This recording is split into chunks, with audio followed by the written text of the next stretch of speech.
Good morning, Year 12, and welcome to this video on Act 3, Scene 4 from Hamlet. The scene often known as a closet scene, so called because it takes place in Gertrude's closet, and not to be confused with a small wardrobe in your bedroom, but rather think a large change room or boudoir as an antechamber to the actual bedroom.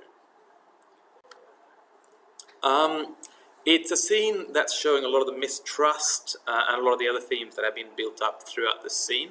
We start the scene obviously with Polonius coming in and telling Gertrude that I'm going to hide myself behind the arras here so I can observe what's happening between you and your son, partly because they're not entirely trusting what's going on in terms of is Gertrude's allegiance with the king or not.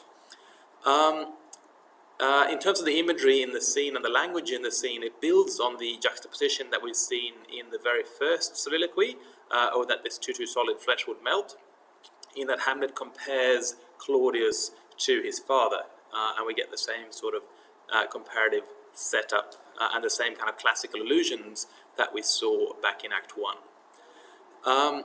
We get a Gertrude that's clearly convinced that her son has become mad, and shows that she's quite concerned for his health, and she really is trying to, on the one hand she's fearful, but on the other hand she really is trying to look after his health.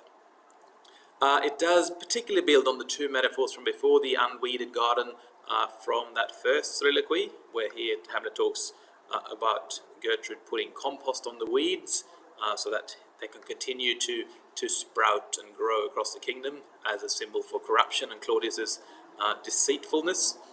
But at the same time, we're building on the image of speaking daggers, which we get from Hamlet's soliloquy in the previous scene, where he said that he will confront his mother and speak daggers to her, but use none, because he's trying to not allow the soul of Nero to enter his firm bosom.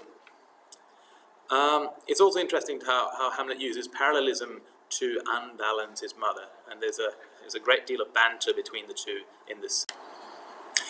So in the opening of the exchange between the two, Gertrude is trying to cut through Hamlet's defenses and really make him see what he has done and make him realize what's going on around him. But Hamlet skillfully deflects and even undermines his mother, particularly partly through parallelism. He's paralleling the construction of her sentences and using the same kind of structures back at her, but also through sticomythia, where he finishes off. So the 10 syllables of the iambic or the blank verse is shared between the two characters. So he really does finish her thoughts, but in his own way. So she starts by saying, "Hamlet, thou hast thy father much offended," and he retorts quickly, "Mother, you have my father much offended," obviously referring to two different fathers. "Come, come," you answer with an idle tongue. "Go, go," contrasting and opposing that, "you question with a wicked tongue." And we continue that out through the sticomythia. "Why now, Hamlet? What's the matter? Have you forgot? No, not by the rude, not so." We then have an attempt from Gertrude to seize this conversation, but Hamlet becomes quite aggressive and says, "Come, come, and sit you down, you shall not budge. You go not till I set you up a glass wherein you may see the inmost part of you." So I'm going to show you the darkest secrets of your soul to make you realize what you have done, dear mother, that it's actually you who should be accused here. And Gertrude yells out for help in this instant, obviously leading to Polonius revealing himself behind the arras, and that leading to Hamlet's attack on the arras. Obviously this is, I think, the key moment which highlights, a lot of people say that Hamlet is all about procrastination and holding off the killing of Claudius. But remember, he wasn't sure until the play within the play, when he finally gained certainty at the end of the mousetrap.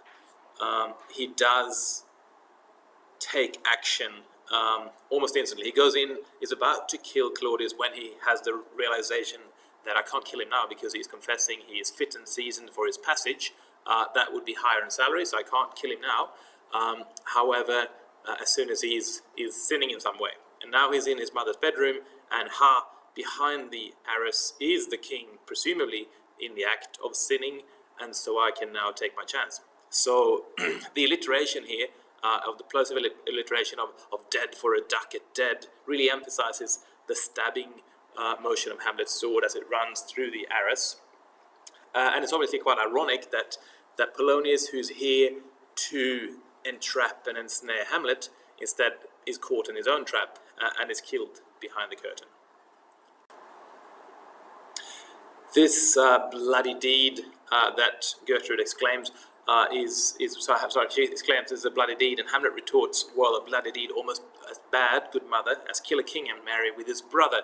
Obviously, this rhyming couplet almost becomes a metaphorical stab at Gertrude herself, really emphasizing what Hamlet accuses her of, which is being complicit in the killing of the king and also in the incestuous deed of marrying his brother. And this does shock her. She says, let's kill a king, so she clearly is at least showing to us that she is innocent here, because she's not that great an actor, as we've seen previously in the play. And Hamlet tells us here in the next line that he did take Polonius for his better, i.e. Claudius. He did not intend to kill the father of his love interest.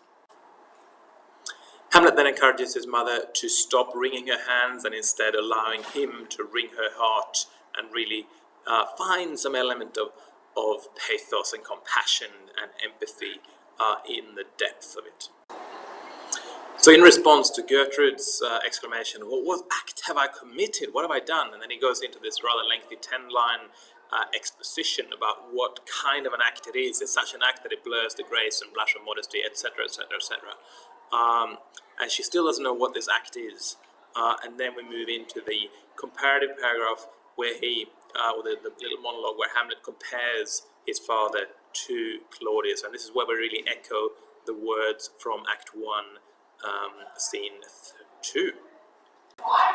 So we see here the same kind of classical allusion and juxtaposition that we saw back in that speech, or the first soliloquy rather, in Act 1, Scene 2. Look upon this picture and on this. So on the one hand we have Hyperion's curls, the front of Jove himself, an eye like Mars, and the speed of Mercury. So with the four of the greatest gods of the Olympus. And then what's on the other picture?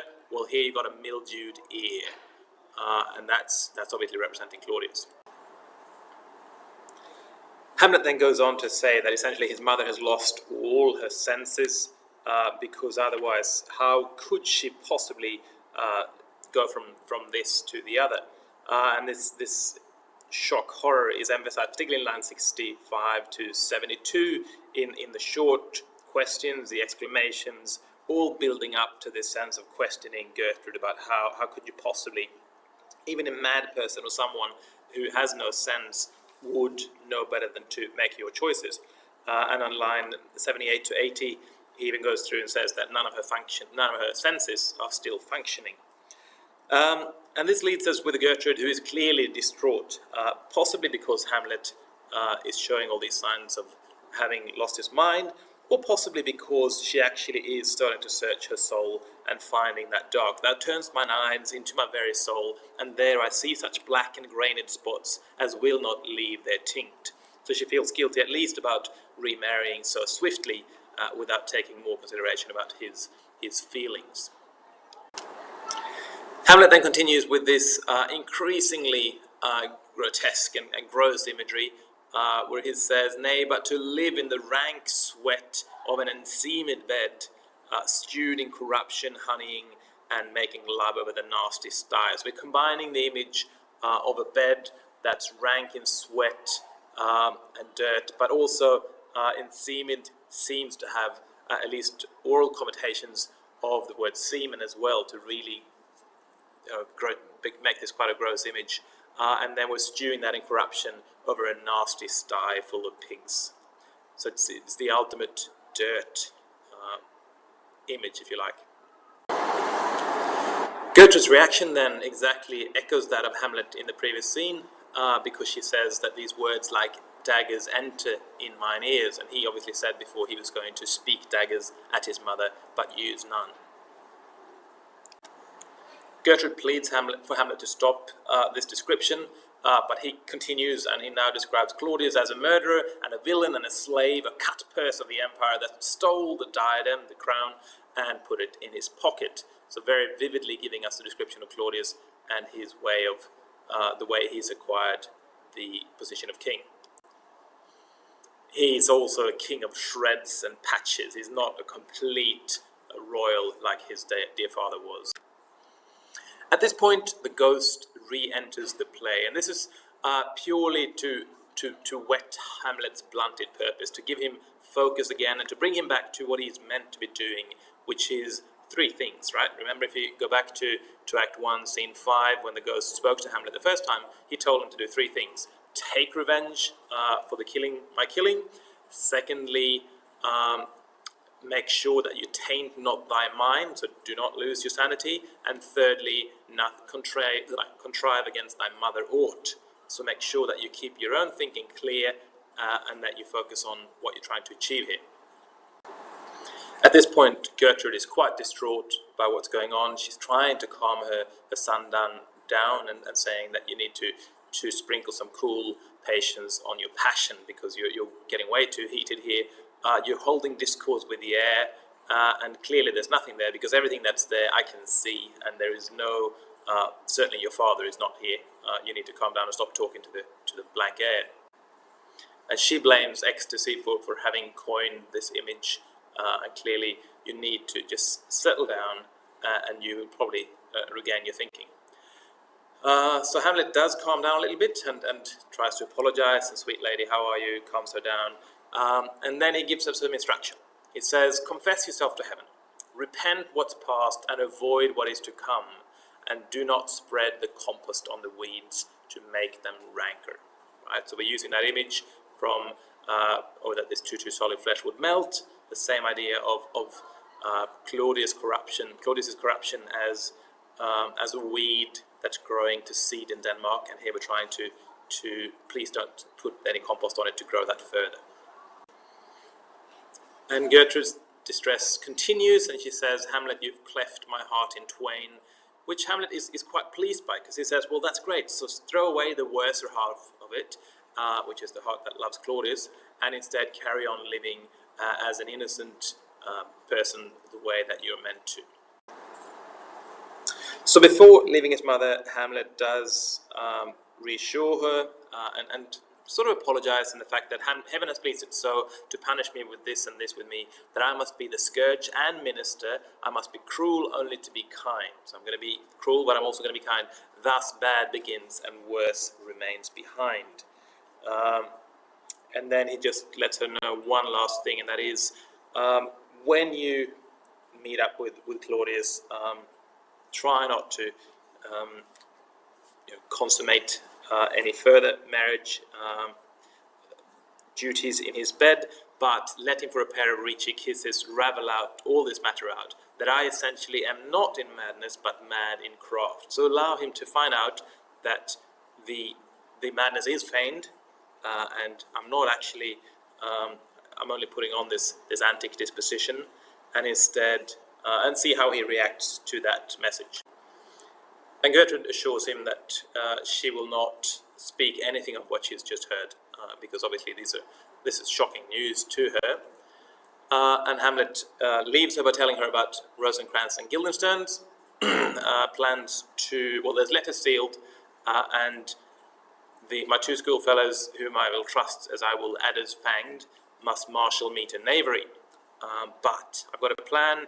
I will delve 1 yard beneath their minds and blow them at the moon. So picture Hamlet being below the minds of Rosencrantz and Guildenstern and blowing them out, revealing their treachery, and thereby finding out the truth about what they are scheming. And then he leaves the room lugging away the guts of the counsellor who is now most still, most secret, and most grave, who was in life a foolish prating knave. So we leave with a little jestful rhyming couplet at the expense of Polonius.